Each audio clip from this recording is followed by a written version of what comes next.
Okay, go. Go. Alright. Way back when I was just a little bitty boy, living in a box under the stairs in the basement of the corner of the house, have a block down the street from Jerry's bait shop. You know the place.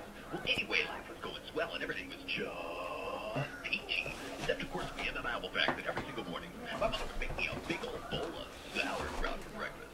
Aw, big bowl of sauerkraut. Every single morning, it was driving me crazy. And then one day I was like, hey, Mom, what's up all the sauerkraut? And my dear sweet mother, she just looks at me like a cow looks at an oncoming train. She leans right down next to me. She says, it's good for you. And then she tied me to the wall and stuck a funnel in my mouth and force fed me nothing but sauerkraut until I was 26 and a half years old. That's when I swore that someday I'd get into that basement and travel to a magical faraway place where the sun was always shining and the air smelled like warm root beer and the towels were oh so fluffy. And the Shriners and their leopards play the ukuleles all day long and anyone in the street would gladly shave your back for a nickel.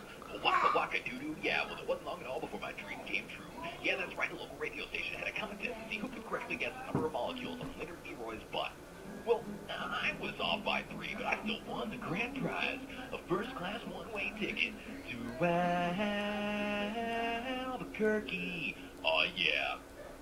I never been on a real airplane before, but let me tell you, it was really great. And of course, the fact that I had to sit between 2 extremely large Albanians with excruciatingly severe body odor. A lot of kids back of me kept throwing up the whole time, and the flight attendants ran out of Dr. Pepper and salted peanuts. And the in-flight movie was Biodome with Pauly Shore. And oh yeah, 3 of the airplane engines burned out. We went into a giant tailspin and crashed into a hillside in a giant fireball, and everybody died!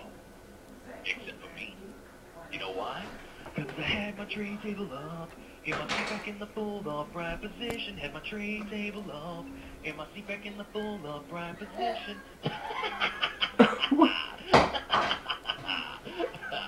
Well, I crawled from the twisted, burning wreckage. I crawled on my hands and knees for 3 full days, dragging along my big leather suitcase and my bowling bag and my shiny saxophone and my lucky autograph glow-in-the-dark snorkel. When finally I arrived at the world-famous Albuquerque Holiday Inn, where the towels were oh so fluffy. And you can eat your soup right out of the ashtrays if you wanna. It's okay. They're great. Finally I go in and I check around and I turn on the television and I'm about to eat that chocolate mint on my pillow that I love so very, very much. When suddenly there was a knock on the door. I said, who is it? Answer. Who is it? There's no answer. Hooray! So finally I go over and I open the door and just as I suspected, it's some big fat hermaphrodite with a flock of seagulls haircut and only one nostril. Oh man, I hate it when I'm right. So he busts in and he grabs my lucky snorkel and I'm like, hey man, you can't have that. That snorkel's been just like a snorkel to me. And he's like, tough. And I'm like, give it. And he's like, bait me. So I'm like, okay. So I bit off his ear and he chewed off my eyebrow. So I broke his arm and he broke my leg. And I took out his appendix and he gave me a colonic irrigation. Yes indeed, you better believe it. When somehow in the middle of it all, the phone got knocked off the hook. You know what it said?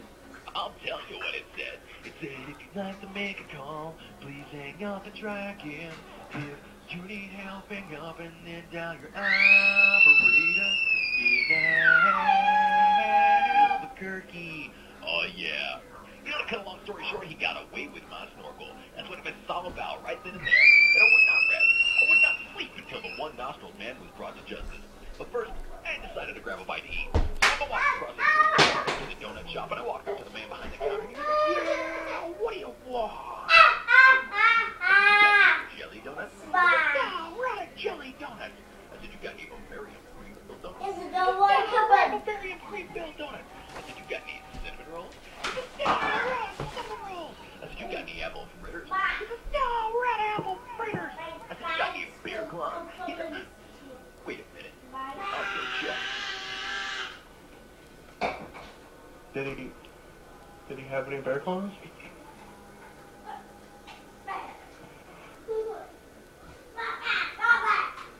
No, we're out of bear claws. I knew it. I knew it. In that case, what do you have? He says, all I've got right now is this box of 1 dozen starving crazed weasels. I was like, okay, well, I'll take that. So I open up the lid and the weasels jump out and they immediately latch onto my face and start biting me all over.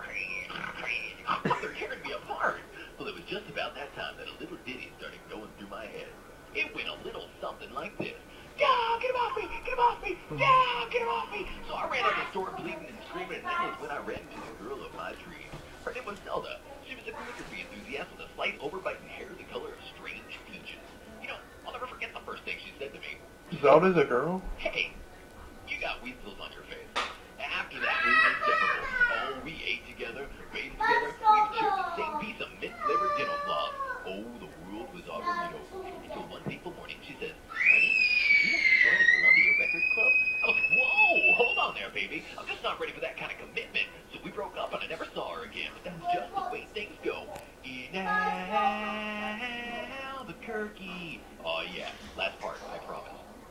You know, one long after that I achieved my lifelong goal. Yeah, that's right, a part-time job at the Sizzler. I even made Employee of the Month when I put that grease fire out with my face. Yeah, I was getting a lot of attitude.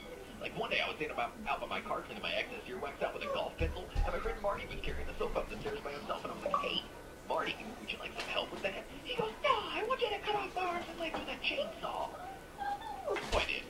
Then he gets all indignant on me. He was like, hey man, I was just being sarcastic. I was like, I'm not a mind reader for crying out loud. How was I supposed to know? But what he got to complain about, he's got a really cute nickname, Torso Boy, which actually reminds me of another amusing anecdote. This guy walks up and says, I haven't had a fight for 3 full days. Well, I knew what he meant, but just to be funny, I took a big old bite out of his jugular vein, and he's yelling and bleeding and screaming all over. I'm like, hey man, don't you get it? He just keeps yelling and bleeding and screaming, you know, completely missing the irony of the whole situation. Some people need a sense of humor. Anyway, I suppose I kind of lost my train of thought here, and the whole point I'm really trying to make, and this is a really roundabout way of saying it, I ate sauerkraut. That's all I'm really trying to say. So if you ever find yourself in an existential quandary, self-loathing and doubt, remember there's always that little piece of pie in America called Albuquerque. I'm sorry, what? I wasn't... You're gonna have to repeat that thing, I didn't... Yeah, that's probably not gonna happen. That's